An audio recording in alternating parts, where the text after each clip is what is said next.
Urteak pasatu dira, Iturengo joaldunak Euskal Herrian eta kanpoan barna joareak jotzen ibiltzen hasi zirenetik. Hain zuzen, ateraldi haietako batean, Zarautzen, sortu zen aurten 25 urte beteko dituen joaldunen eguna egiteko ideia. Gogotut egin, geroztik 25 urte pasatu dira, eta Mendela ordena modu berezi batean ospatze aldera, besta handia iragarri dute larunbat honetarako irailaren 13rako itunan. Jatorriz, espiritu txarrak eta izurriteak uxatzeko erritua zena, gaur egun, itundar, aurtiztar eta zubitarren kulturaren zati garrantzitsu bihurtu da. Gainera, urtekin, gero eta indarra handiagoa hartzen ari da.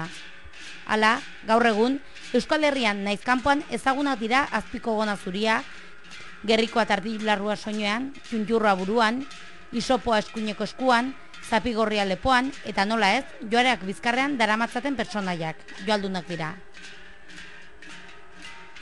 1983an hasi ziren joaldunen eguna ospatzen itunan.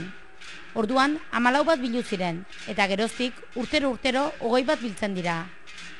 Aurtengoan, bereize izanik, 40 bat elkartzea espero dute. Lehenbiziko urtetan, besta hau joaldunek antolatzen bazuten ere, Ibintza kultur taldearen sorrerarekin, honek hartu zuen lekukoa, eta orain bera da antolatzailea. Aurtengo bestaren antolaketan, Ibintza kultur taldea, joaldunen elkartea eta inauterietako batzordea ibili dira. Egitarauari dagokienez, goizean, Amezte auzoan baserriz baserri ibili ondotik, eguerdian herrira itzuliko dira han bueltan ibiliko diren joaldun zarrekin biltzeko. Herritarren artean, aizkora postua ere izanen da egun horretan, ordu bat herrialdera. Latxan eta Errotzaine, Erregerena eta Untxaloren kontra. Bertsolariak ere han izanen dira, eta Hiruak aldera herri bazkari eginen da, Jo Maia eta Xaberra Muriza bertsolariekin. Aurten karpa batean jende handiz bilduko delako. Bestari segida emateko, atxaldean dantzaldi izanen da Mikel Salaberrirekin.